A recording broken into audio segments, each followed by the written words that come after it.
Hi, I'm Laura. This is Kaya, and we're going to do a video of tips and tricks on how to make a ring sling work for you.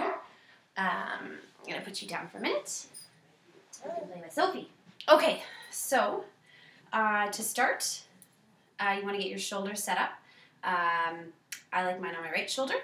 This is a gathered or floating shoulder, so I can get it set up so the gathers sit however is comfortable.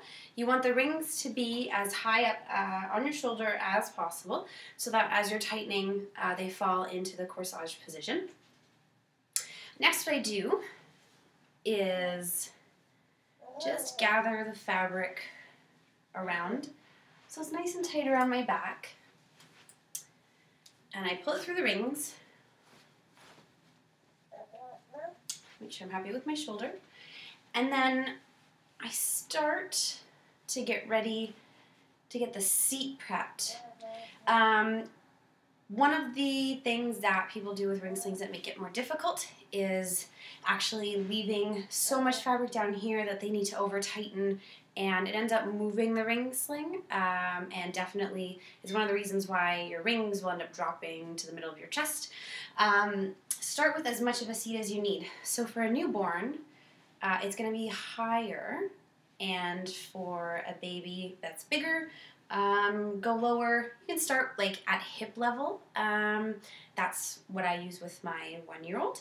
So we're almost ready to go up, and the last thing I do before getting baby in is I get the gathers worked out in the tail. So I grab the fabric, the top rail on the inside of the rings and the top rail on the outside of the rings, and with my fingers I pull the gathers up. Here, I'll get a little closer. Pull them so that all of the gathers are worked out and they're not overlapping each other. That's one of the things that will make it harder to tighten when you're in the rings. Yes, you're going to go up in a minute. So now I put it through the rings, and I leave that little gathered bit free. Just a second, I know you're coming up in a minute. And then I do one last little pull with my fingers, and I pull the fabric apart to free up those gathers again. So now it's ready to pull through the rings. And as you can see, my top rail isn't overlapped and my bottom rail isn't overlapped. It's nice and gathered, and it's going to be easier to adjust that way. You want to come, Abby? Come on. Yeah. Oh, there we go. Okay, so I do a hip carry because she's bigger, so go ahead and get her onto the seat.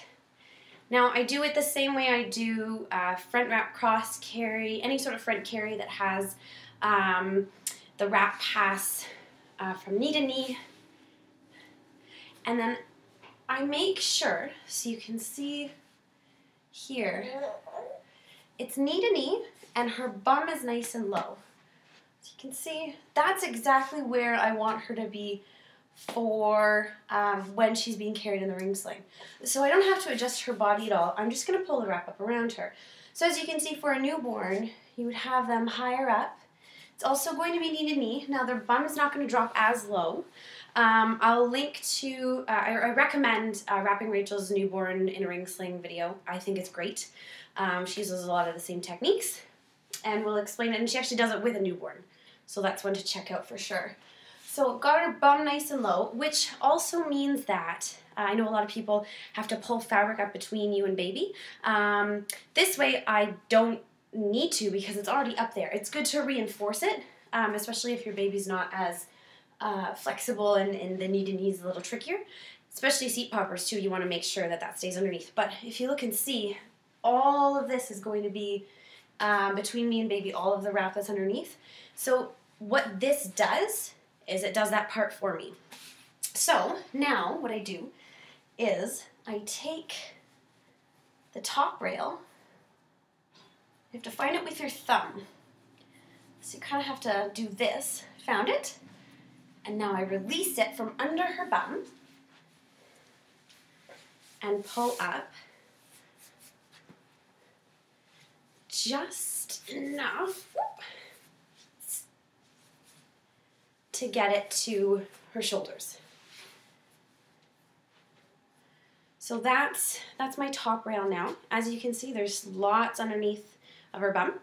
The first thing I usually do, because the top rail is super loose, and this is the tightening portion, is I tighten top rail just a bit. I'm going to do the actual adjustment after I've done the bottom. So the best way to tighten is to actually pull it back, pull the fabric back across itself. It's using the rings as I guess the point of tension. It works way better than if I pull down, it's not going anywhere. If I pull this way, if I pull out, it's not going anywhere. Definitely pull back across. You see how easy it is? So, to take the slack out, and this is what will keep the ring sling feeling secure for you, I'm happy with my shoulder. At this point, because it's not completely tight, you can actually go ahead and give your shoulder one last adjustment. If it's too close to your neck, you can kind of pull it away. If the gathers are too wide, you can squeeze them up. You can pull them down more. The nice thing about the floating shoulder is it's super versatile, so I can have it lower and I can have it more gathered.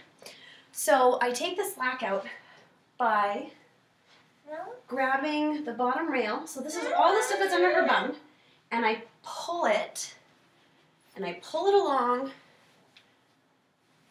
So I've got all the slack here. So now I'm ready to take it out by adjusting at the rings. So there, all the slack is out of the bottom. You can see it's nice and spread. It's pretty good. I can probably get a little bit more. Yeah, you're chatty today. Hey, there we go. So you can see, because I didn't have too much fabric looped down when I put her in the seat, made the seat, the rings have fallen into the perfect spot. They haven't gone too far down. So I do the bottom rail and then I go to the top rail. The middle of the fabric ends up being where her bum is. So she's a little crooked today.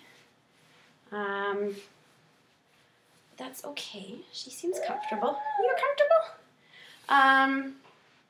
So I'm going to go ahead and pull the top rail.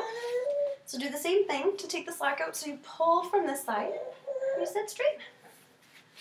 Pull. And kind of pull back across. There you go. And then often, because there's just a little bit of slack in the middle, I grab the middle all at once in the tail and give it a little tug. So, as you can see, she's a little crooked. This happens. It's not a bad thing. You may just need to adjust where you're putting baby's bum on your hip. This is better. I kind of just gave her shoulders a little nudge, and I tighten the top rail.